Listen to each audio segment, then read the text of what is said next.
정치권 이슈를 알아봅니다. 이재명 대통령은 취임 한 달을 맞아 기자회견을 열었습니다.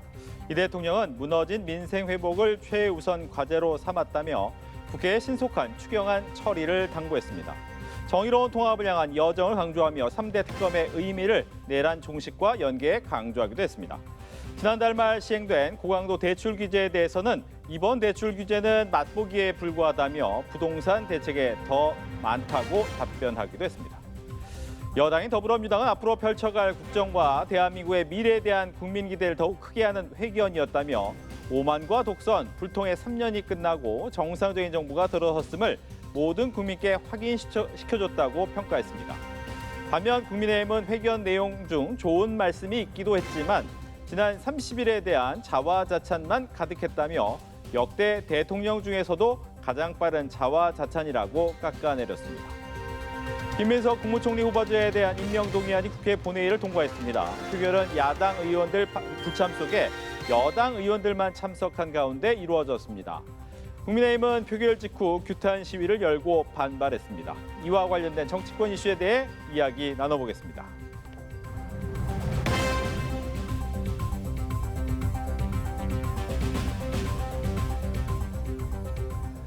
장현주 더불어민주당 법률위 부위원장, 전주혜 전 국민의힘 의원과 함께합니다. 안녕하십니까? 어서 오십시오. 네, 조금 전 더불어민주당이 김민석 총리 후보 인준안을 오늘 국회에서 단독 처리했습니다. 국민의힘은 표결에 불참하고 밖에서 이제 항의 시위를 했어요. 불참의 이유는 뭡니까? 좀 부적격자라는 이제 그런 그 국민의힘의 의견이 받아들여지가 않았던 거죠. 부실 제출, 그러니까 자료에 대한 부실 제출도 있습니다만 그 이번 청문회를 통해서 뭐 배추밭 총리다, 2억 원의 그 월 450만 원의 이제 수익을 얻었다는 이런 좀 믿기 어려운 뭐 이런 부분이랄지 아니면 불투명한 재산 증식 뭐 이런 부분에 있어서 도덕성에 있어서 사실 굉장히 큰 하자가 있었고 국민의 눈높이에는 맞지 않는 그런 이제 부분이 있었습니다. 그래서 이제 국민의힘에서는 뭐 철회 내지는 사퇴를 해라 이렇게 요구를 했음에도 불구하고 이제 오늘 또 일방적으로 그렇게 김민석 후보에 대한 이제 총리 인준안이 이제 오늘 상정이 됐기 때문에 국민의힘으로서는 여기에다 항의 표시로 우선 본회의에는 그 표결에 참여를 하지 않았고 또 규탄을 하는 좀 그런 상황까지 갔습니다. 오늘 이제 이재명 대통령이 취임 후에 이제 첫 기자회견을 연 날입니다. 그리고 또 며칠 전에 추경안에 대한 설명을 위해서 또 국회를 찾아서 협치를 하겠다 이런 이제 의지를 보여줬는데 이렇게 그 이재명 대통령의 첫 기자회견이 열리는 날 정작 국회에서는 협치와는 거리가 먼 이런 모습이 비춰지는 것은 상당히 유감스럽다고 생각합니다. 예. 어떻게 보셨는지? 일단 국민의힘이 야당으로서 저는 뭐 항의할 수는 있다고 생각합니다. 그리고 이제 김민석 이제는 총리이고 뭐 후보자에 대해서 뭐 흠결이 있다라고 야당에서 주장할 수 있다라고 생각을 하는데요. 그래도 적어도 국회에서 이루어지는 표결 절차에는 참여했어야 되는 것 아닌가. 그러니까 불참한 것 자체는 좀 무책임하다라고 생각합니다. 특히 국회에서 벌어졌던 이틀간의 청문회 중에서 둘째 날에는요. 오후 늦게 사실상 국민의힘 그 청문위원들이 들어오지 않아서 파행된 바도 있었습니다. 사실상 청문회가 파행된 것도 국민의힘에게 그 책임이 더 크다라고 볼 수 있는 상황에서 오늘 표결에까지 불참한 것, 이것은 사실상 국민들이 보시기에는 좀 무책임한 것 아니겠느냐라는 비판 나올 수밖에 없다고 생각 들고요. 그리고 이제 총리라는 자리가 뭐 내각을 진두지휘하는 자리이기도 합니다. 지금 이재명 정부가 뭐 오늘 기자회견도 했지만 정말 숨가쁘게 달려가고 있고 관련해서 해야 될 일들이 너무나 많은 상황이기 때문에 총리 인준이 어느 때보다도 빠르게 필요한 상황이기도 했습니다. 그런 부분들을 고려했다라고 한다면 사실 오늘 협의가 이루어지지 않은 부분도 아쉬운 부분이지만 적어도 그래도 국회에 표결에는 참여를 했어야 되는 것 아닌가라는 아쉬움은 좀 많이 남습니다. 네. 또 한 가지 이제 중요한 법안 중에 하나가 이제 상법 개정안이었는데 그동안 국민의힘은 상법 개정안에 대해서 반대 입장을 가지고 있었는데 이 4% 룰까지도 이번에 합의가 됐어요. 합의를 해준 이유가 있나요? 굉장히 그 이제 기업의 투명경이 굉장히 중요하죠. 네. 이제 그런 면에서 이사의 충실 의무에 이제 기존의 회사에 이제 더해서 이제 주주에 대한 이 충실 의무까지 뭐 하는 것에 대해서 큰 폭에서는 사실 국민의힘에서도 네. 찬성하는 그런 분위기가 좀 있었던 거죠. 그뿐만 아니라 이번에 뭐 전폭적으로 또 감사위원회 위원회 선임과 해임에 있어서는 대주주의 3% 제한룰 뭐 이런 것까지 이제 다 통과가 되는데 이제 그 국민의힘이 찬성을 한 것은 어떤 그런 협치의 자세를 보여준 것이라고 생각합니다. 이제 우선적으로는 뭐 기업의 투명 경영 네. 또 그로 인한 또 그 효과로 이제 주주의 이익이 극대화되는 뭐 이런 부분에 대해서도 또 공감을 하고 있지만 또 국민의힘으로서는 어떤 그 민주당의 또 그 내용에 대해서도 협치를 한다는 사실 이제 그런 생각으로 어제 법사위 소위에서 여야 간사 간에 좀 협의를 거쳐서 이렇게 오늘 합의 처리까지 이루어졌다는 데에 대해서는 굉장히 큰 의미가 있다고 생각합니다. 그래서 사실 오늘 유감스러운 것은 네. 국민의힘의 이런 뭐 어떻게 보면 서로서로의 양보, 협치의 모습으로 굉장히 중요한 상법 개정안이 이제 국회에서 통과가 됐는데 네. 한편으로는 또 민주당이 여기에 대한 그 협치의 의지를 보여주지 않는 바람에 김민석 총리 후보자에 대한 인준안이 민주당의 좀 일방 강행으로 인해서 처리되는 좀 이러한 모습이 됐다는 것이 굉장히 씁쓸합니다. 3년 전에 그 한덕수 총리의 청문회 때 제가 청문위원으로 참석을 했습니다만 그때는 여소야대였죠. 이제 국민의힘이 또 한 110석 정도의 좀 그 작은 의석이다 보니 한덕수 총리에 대한 동의안을 국민의힘 자력으로는 통과시킬 수가 없는 상황이었습니다. 그런데 상황을 바꿔보면 만약에 3년 전에 한덕수 총리가 지금과 같은 김민석 총리 정도의 도덕성이었다면 아마 청문회뿐만 아니라 국회 문턱을 당연히 못 넘었을 겁니다. 이제 이런 면에서 다수의 의석을 가진 민주당의 협치가 오히려 국회의 협치로 이어지는 것이고 또 국정 안정으로 이루어질 것이기 때문에 앞으로의 그런 협치를 하려는 자세가 굉장히 중요하다. 특히 민주당의 어떤 통큰 양보랄지 아니면은 그 상대당에 대한 배려가 굉장히 필요하다는 것을 다시 한번 강조하는 바입니다. 예, 첫 민생 법안의 합의에 네. 협치의 의미가 있었는데 협치의 의미가 좀 퇴색됐다라고 얘기를 해주셨는데 여기에 대한 좀 입장을 듣겠습니다. 일단 상법 개정안이 이제 공히 1호 협치 법안이 된 것 같습니다. 굉장히 의미 있다 생각하고요. 지금 코스피가 3,000선을 회복했기 때문에 많은 기대감을 또 국민들께서 갖고 계신다고 생각합니다. 그리고 1,400만 개미 투자자들의 표심에 대해서 당연히 여야 모두가 고려할 수밖에 없는 또 그런 개정안이 아니었겠나라는 생각도 드는데요. 그런데 협치라는 것 그리고 뭐 통합이라는 부분 이 부분은 대통령의 또 강력한 의지도 있는 부분이고 당연히 민주당도 협치를 할 준비가 되어 있다고 저는 생각합니다. 다만 이 협치라는 것은요. 국회에서 당연히 여야 모두가 공히 주체가 돼서 하는 것이지 한쪽 일방 당사자가 한쪽에게 청구서를 내밀듯이 협치를 바라는 것은 있을 수는 없다고 생각합니다. 그렇다면 이번 상법 개정안처럼 뭐 양당 모두 다요. 서로 양보할 건 조금씩 또 양보하고 취할 것은 취하는 좀 전략적인 사고를 하는 모습도 필요해 보인다라는 생각도 들고 그렇기 때문에 민주당 입장에서는 물론 지금 국민의힘이 소수 야당이라고는 하지만 뭐 당연히 민주당에게 어떤 협치라는 이름으로 청구서 내미듯이 뭐 권리를 요구할 수는 없다라는 생각이 들고 어디까지나 국회 내에서의 협치 과정은 여야가 모두 동등한 주체로서 함께 이루어 나갈 대상이 아닌가라고 생각합니다. 네. 이제 뭐 앞서 계속해서 보도를 해드렸지만 이재명 대통령 취임 한 달이 됐습니다. 30일을 맞아서 첫 기자회견을 열었는데 뭐 가장 빠른 첫 공식 회견이기도 했고 좀 형식의 면도 많이 얘기가 되고는 있습니다. 여기에 대한 총평부터 들을게요. 민주당부터 얘기 들어보겠습니다. 총평. 그렇죠. 일단 뭐 예전 정부 같은 경우에는 뭐 취임 후에 한 100일 정도의 뭐 기자회견을 하는 것이 좀 일반적이긴 했는데요. 이재명 대통령은 아시다시피 인수위가 없이 시작을 해서 정말 한 달간 숨가쁘게 국정을 운영해 왔습니다. 그 과정들을 국민들께 아마 보고 드리는 그런 의미가 가장 크게 있었다라고 생각이 들고요. 그렇기 때문에 취임한 지 30일밖에 되지 않았지만 국민들을 위한 소통의 자리를 좀 빠르게 마련한 것 아니겠느냐라는 생각도 생각이 듭니다. 그리고 또 개인적으로는 역대 정부가 100일 동안 한 일을 어쩌면 30일 동안 또 3배 압축해서 해야만 했던 그런 정부였기 때문에 또 국민들께 말씀드릴 일도 많았고 그리고 언론 기자들의 질문에 대해서도 나름대로 충실하게 답변하는 과정이 있었다고 생각합니다. 사실 오늘 30일 만에 또 카메라 기자 앞에선 대통령의 모습 그리고 대통령이 질문에 허심탄회하게 대답하는 모습만으로도 국민들께서 그래도 이 부분을 상징적으로 평가를 해주실 거라고 생각합니다. 예, 총평 듣습니다. 언론과의 소통의 장을 마련했다는 점에 대해서는 저는 의미가 있다고 생각합니다. 그리고 역대 대통령들이 다 이제 언론과 자주 만나겠다 이제 이런 얘기를 하셨는데 사실 그렇죠. 지키지를 못했죠. 그래서 이제 오늘 그 기자회견이 꼭 30일 만에 이루어진 빨리 이루어진 감도 있습니다만 이렇게 그 재임 중에 자주 기자회견을 하면서 또 국민의 소리 그리고 언론의 소리를 많이 경청하면 좋겠다 이렇게 생각합니다. 그리고 내용을 이제 볼 때 이제 앞으로의 어떤 국정 비전을 또 한번 그 이야기를 하셨어요.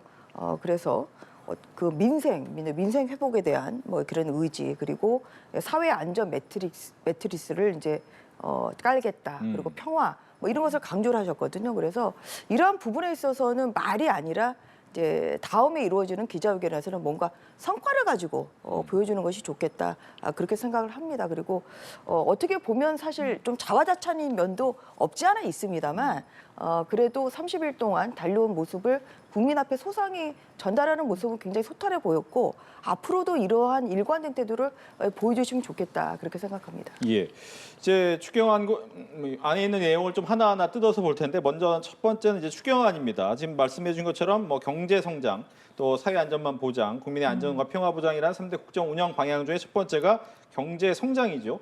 이 마중물을 위해서는 추경이 조금은 필요하다. 또 민생 회복 지원금의 효과에 대해서 이야기를 하고 있는데 앞으로 추가 지급 계획은 없다라고 이야기를 했단 말이에요. 여기에 대해서는 어떻게 봐야 됩니까? 그러니까 이제 기자 질문이 나온 겁니다. 만약에 민생 회복 지원금이 생각보다 효과가 없으면 다시 또 할 것이냐라는 취지의 질문이 나오니까 대통령이 재정 상황이 녹록치 않기 때문에 물론 그때 가서 봐야겠지만 현재로서는 계획이 없다라는 취지로 얘기를 했거든요. 결국 민생 회복 지원금이라는 것 자체가 내수 진작을 위한 것이고 마중물 역할을 해줄 것이라고 기대를 하고 있기 때문에 관련된 재정 상황, 부채 상황, 경제 상황 모두를 고려해서 나온 부분이다라는 점을 대통령이 강조한 것으로 봐야겠습니다. 저는 오늘 이 대통령의 답변으로 사실 야당에서 그동안 줄기차게 비판해왔던 지점들이 있었거든요. 이렇게 지원금 마구 뿌려주다 보면 사실상 나라가 곳간이 거덜나고 우리나라가 큰일 날 수 있다라는 취지의 비판 계속 해왔었는데 사실 대통령이 얼마나 정교하게 관련된 부채 상황이라든지 경제 상황을 다 고려해서 나온 부분이다라는 점을 다시 한번 확실히 얘기를 해준 거라고 생각이 들고요. 그런 측면에서는 국민들께도 궁금한 부분들이 해소가 되는 답변이 아니었나라고 생각합니다. 예, 지금 말씀해 주신 것처럼 이제 선심성 현금 네. 지급이다라는 부분에 대한 비판이 있었는데 추가 지급은 하지 않겠다라고 하는 걸 보면 조금은 고민을 한 게 아니냐라는 평가예요. 당장은 또 추가 지급을 얘기하기는 너무 빠른 것 같습니다.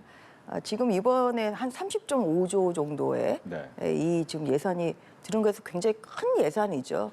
1년 예산이 한 680조 정도 되는데 벌써 이제 30조가 넘는 추경안이라는 게 작은 규모는 아니고 그리고 누누이 이제 여러 차례 나온 얘기지만 이제 그로 인한 어떤 그 소비 진작으로 인한 경기가 반짝할 수는 있습니다만 이것이 어떤 기초 체력, 펀더멘틀에 대한 개선이나 이런 그 강화가 이루어지지 않는다고 하면 이것은 이런 그 경기가 반짝하다가 결국 다시 한번 상승하는 것이 아니라 이제 되돌아갈 수밖에 없는 것이고 오히려 이제 물가가 올라간다 할지 아니면은 또 국가 부채 얘기는 항상 나오는 거죠. 그래서 국가 부채가 한 1,300조 정도 되는 거기 때문에 아마 이재명 대통령께서도 야당 시절에는 추경이나 이런 것을 일방적으로 얘기를 했다고 하면 이제 점점 이 국정에 대해서 알아갈수록 이게 잠이 잘 안 오시는 상황일 거예요. 이게 국가 부채가 어떤 그런 빠른 속도로 늘어가는 것은 최고의 통치자로서는 사실 굉장히 걱정이 되는 그런 부분이거든요. 이제 그런 면에서 민생을 위한 이런 그 30조의 그 추경안이 지금 국회에서 심사 중인데 이러한 것이 일회성에 그치지 않도록 결국은 사회의 어떤 기초 체력을 좀 세우기 위한 저는 후속책이 필요하다고 생각합니다. 그거와 관련해서 말씀드리고 싶은 것은 예를 들어서 지금 52시간 제도를 사실 탄력적으로 운영할 필요가 있는 거죠. 그러니까 우리나라가 계속 먹거리를 이제 만들기 위해서는 어떤 기간 산업이나 대표 산업이 호조를 보여야 되는 건데 지금 반도체랄지 아니면은 굉장히 중요한 R&D 이런 데 있어서 지금 52시간 제도가 굉장히 경직되게 움직이기 때문에 기업이 발전을 하고 또 주요 산업이 발전하는 데 있어서 큰 걸림돌이 되고 있습니다. 그래서 이렇게 이런 거 추경으로 돈을 푼다고 해서 경제가 살아나는 것은 아니고요. 어떤 그런 그 주요 산업에 대한 그러한 기반을 또 강화를 하고 그를 위한 어떤 그 노동시장의 어떤 그런 그 경직성을 좀 풀려는 유연성을 하려는 이러한 것이 이루어질 때 이제 경제가 발전을 하는 것이고 국가 경제의 기초 체력이 좀 늘어나지 않을까 그렇게 생각합니다. 그런 차원에서 오늘 그 노동 문제에 대한 그런 뭐 질문도 없었고 그러다 보니까 답변이 없었습니다만 저는 그 이 대한민국의 발전을 경제 발전을 위해서는 좀 이런 부분도 대통령께서 굉장히 고심해야 될 부분이 아닌가 생각합니다. 네.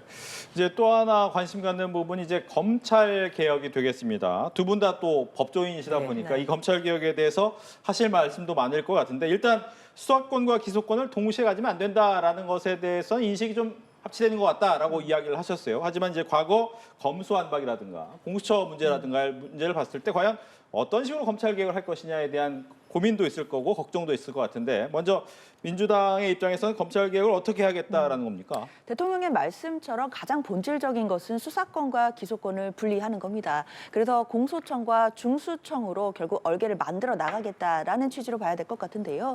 그런데 저는 이 수사권과 기소권 분리의 얘기를 조직의 관점에서 볼 것이 아니라 국가 기능과 권한의 관점에서 봐야 된다고 생각합니다.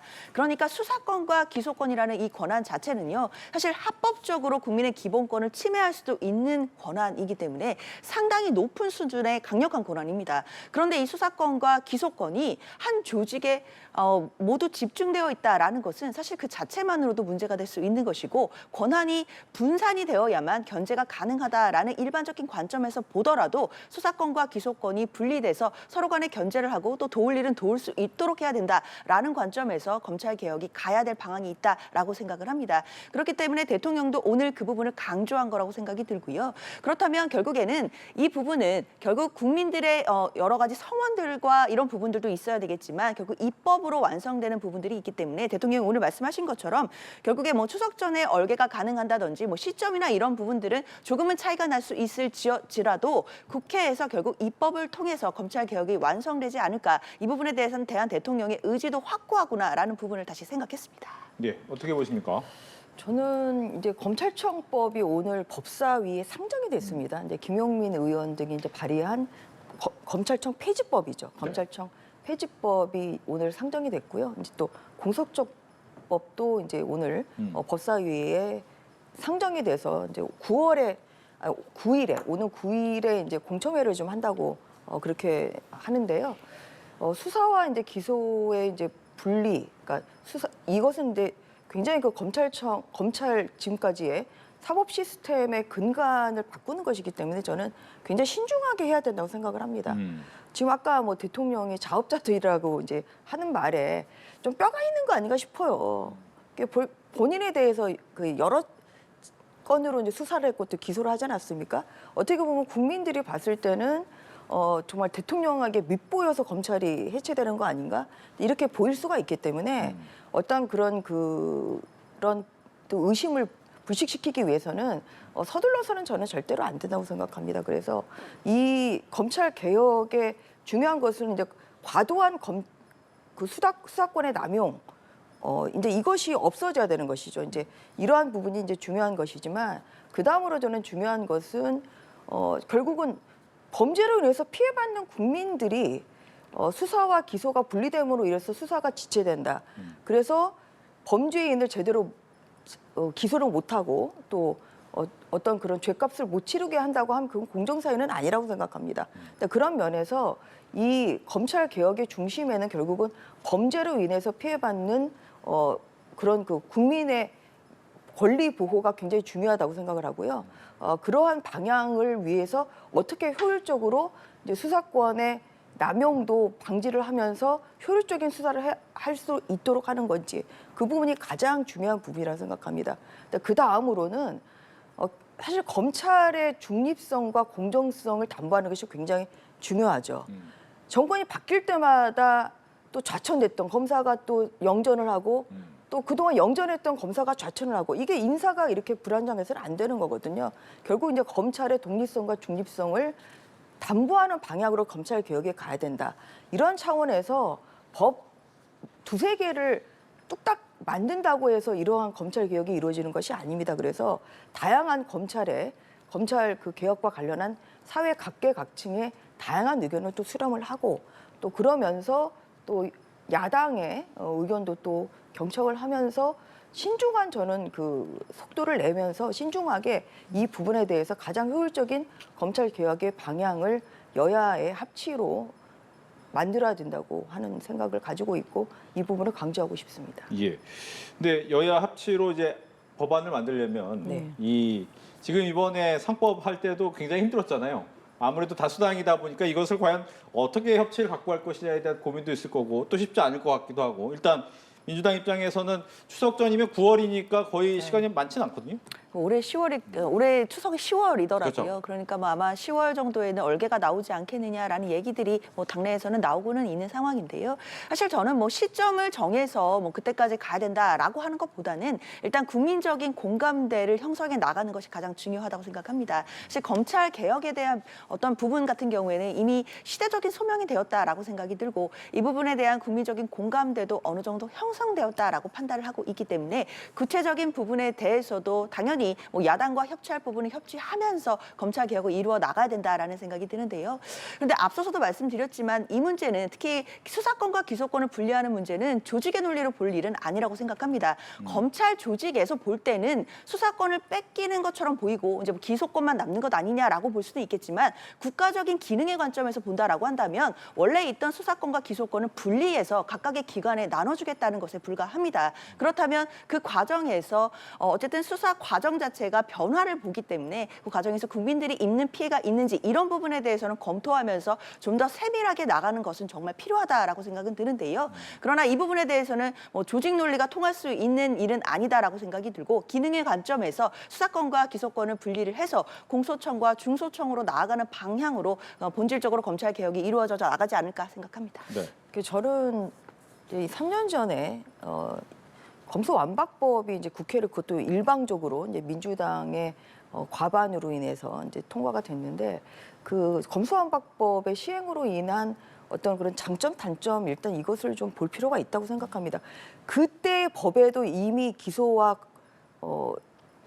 수사는 이미 분리가 돼 있습니다. 그래서 이미 이것은 이제 시행이 되고 있는데 일선 현장에서의 사실 그런 불편함이 굉장히 많고 오히려 이로 인해서 뭐 무죄 지금 율이 좀 뭐 높아질 수도 있고 이렇거든요. 그래서 이제 이런 면에서 어떤 그런 그동안의 그 검소완박 법안의 그 3년 동안의 시행으로 인한 어떤 그러니까 장점과 단점 이런 것도 좀 다시 한번 이렇게 좀 살필 필요가 있다고 생각을 하고요.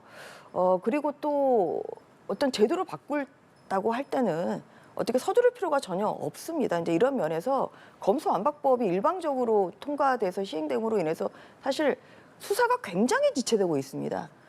경찰이 많은 그런 어떤 범죄 사건을 수사할 만한 그런 인력도 부족하고 뭐 그렇기 때문에 그로 인해서 지금 피해를 받고 있는 것이 범죄 피해자들이 굉장히 많아요. 고발 사건이 지금 제대로 처리가 안 되는 경우가 많고 사건 처리 기간이 굉장히 늘어진 그러한 단점도 분명히 나오고 있습니다.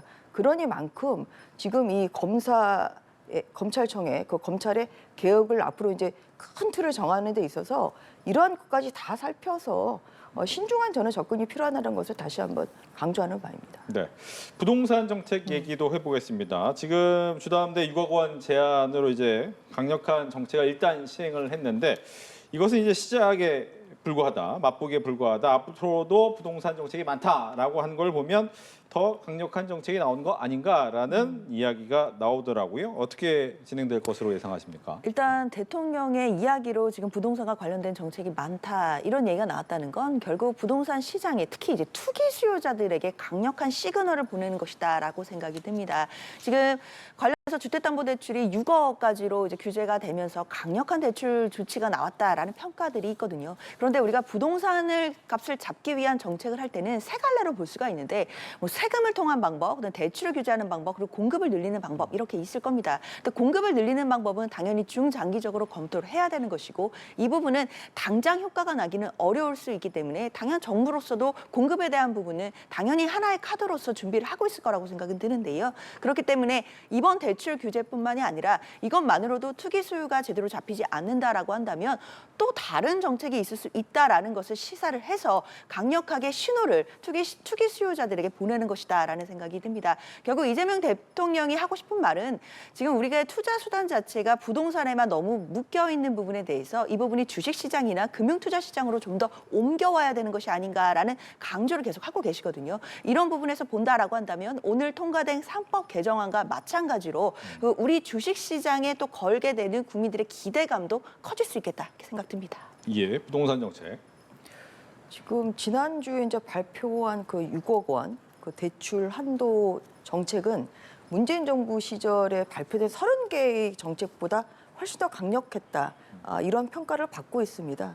그래서 어떤 정책의 횟수가 중요한 것이 아니라 부동산 시장에 그런 효과를 줄 수 있는 그러한 오히려 실효성 있는 정책을 하는 것이 저는 좋다고 생각합니다. 그런 면에서 어떤 정책을 꼭 계속해야 된다는 이러한 뭐 부담감을 저는 가질 필요는 없다고 생각합니다. 지금 6억 원 그 대출 규제가 발표된 지 얼마 안 됐고 이제 그것의 시행 결과가 몇 달 후에 나오겠죠. 이제 이런 것을 좀 보고 또 그러면서 이제 부동산 시장이 이제 어떻게 움직이는지도 당연히 이제 두세 달 후에는 결과가 나올 테니까 그런 것을 봐가면서 부동산 가격을 어느 정도 그 안정화하는데 지금 당장 이제 방점을 찍어야 될 부분은 그런 부분이라고 생각합니다.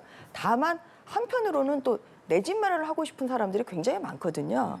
그래서 이게 부동산 가격만 지금 잡는다고 되는 것이 아니라 그것을 하기 위해서는 주택 공급이 당연히 뒤따라야죠. 그래서 특히 이제 수도권에 지금 주택 공급이 굉장히 부족하기 때문에 어떤 수도권의 주택 공급을 많이 하기 위한 이런 것도 따를 때 국민들에게 필요한 그런 내 집 마련의 꿈도 실현시켜주면서 또 부동산 가격도 좀 안정할 수 있는 뭐 이러한 좀 결과가 나오지 않을까 싶습니다. 그래서 규제도 하면서 한편으로는 또 주택 공급을 하는 이러한 정책이 좀 뒤따라야 되지 않을까 생각합니다. 네.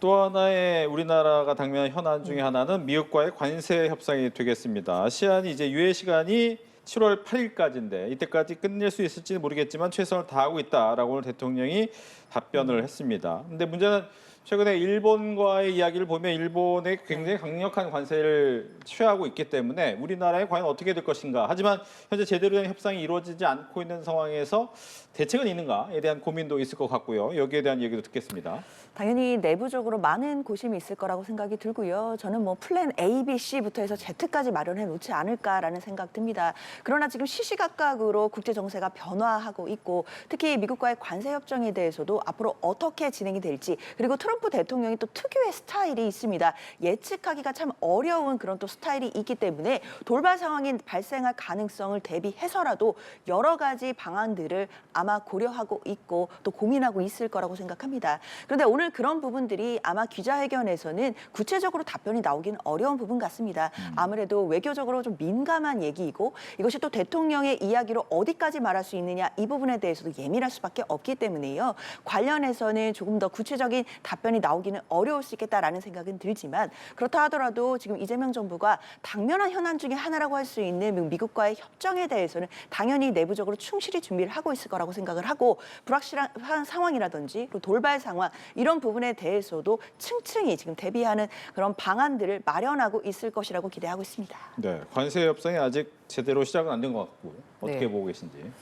이재명 정부가 이제 해야 될 여러 가지 현안이 있습니다만 아마 그 미국과의 관세 협상이 가장 고난도, 최고난도의 숙제 아닌가 싶습니다. 근데 그만큼 미국과의 그런 관세 협상이 지금 여러 다른 나라 일찍 시작한 뭐 일본 같은 경우도 지금 굉장히 또 시간도 지금 생각보다 좀 오래 걸리고 있고 또 높은 그런 관세 때문에 지금 굉장히 고심을 하고 있는 그런 상황이거든요. 이런 면에서 지금은 아마 첫 단추를 좀 꿰는 그런 단계인 것 같고 그리고 또 미국과의 그런 긴밀한 협의도 필요하겠죠. 이런 면에서 여러 가지 좀 미국과의 이런 어떤 그런 정말 소통 창구나 아니면은 또 네트워킹을 좀 이용해서 미국의 좀 생각도 좀 또 알고 또 그리고 또 트럼프 정부와 좋은 협상을 할 수 있는 그런 협상의 기술이 좀 필요한 시점이 아닌가 싶습니다. 그래서 좀 이것 지금은 어떠한 성과를 좀 기대하기보다는 좀 준비하고 좀 천천히 준비하고 또 지켜보는 그런 단계가 아닌가 생각합니다. 알겠습니다. 이렇게 해서 장현주 더불어민주당 법률위 부위원장, 전주혜 전 국민의힘 의원과 함께 이야기 나눠봤습니다. 오늘 얘기 잘 들었습니다. 감사합니다. 고맙습니다.